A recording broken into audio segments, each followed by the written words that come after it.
Welcome, my name is John, and I'm just here to discuss movies on the YT. And if you want to join that discussion, go ahead and smash that subscribe button and hit that notification bell as well. And today, we're talking about the brand new David Fincher film, Mank. So let's get started. Mank follows screenwriter Herman J. Mankiewicz, the man who wrote Orson Welles' iconic movie, Citizen Kane. And first, discussing the acting, Gary Oldman gives a great performance. He's by far the MVP of this movie, in my opinion. And he's the main character, too.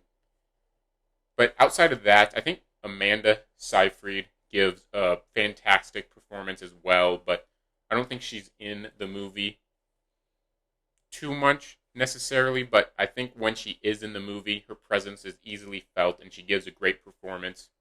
But outside of those two, I found the performances hit or miss, particularly with like Orson Welles. At times, it felt like a good performance, but then like in kind of that last scene, I just didn't buy it.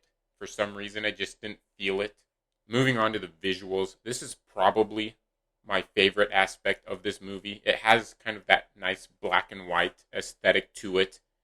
And there's just little touches in there that make it feel like an old classic movie from the 30s. And the production design is also just really good. And one small little touch in the visual section that I personally really found interesting and enjoyed was just kind of when they transitioned to the flashbacks. You kind of have that little screenwriter cues pop up on screen. And there's just something about that small little touch that I really enjoyed. And so now moving on to the story, this is probably my biggest issue with this movie. Because even though I liked the story and I really enjoyed the dialogue, I did not like the structure of this story.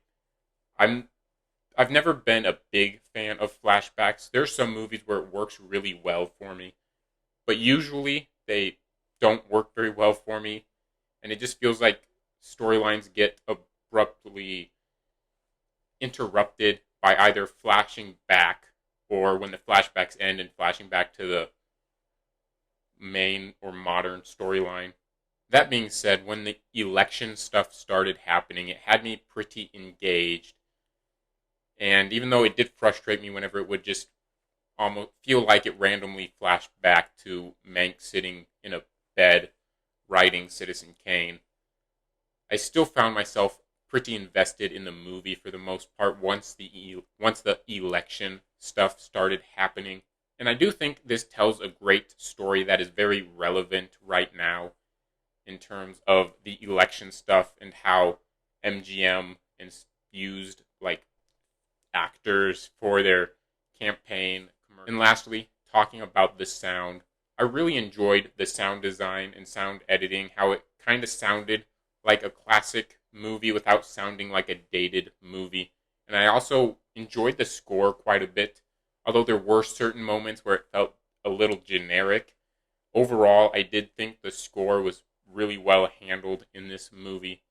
So overall, I think on a technical side, Mank is a very well-made movie. It's well shot, well edited, and it's got a nice score to it.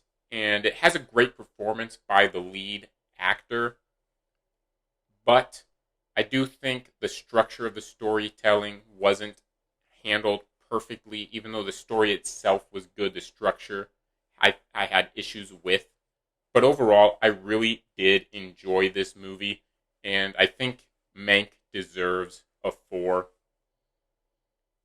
Thanks for watching this video. If you have seen Mank, go ahead and share your thoughts in the comments down below. And if you enjoyed this video, if you enjoyed me, go ahead and smash that thumbs up icon and smash that subscribe button and hit that notification bell as well so you stay up to date on my videos. And I will return next time when I see you again.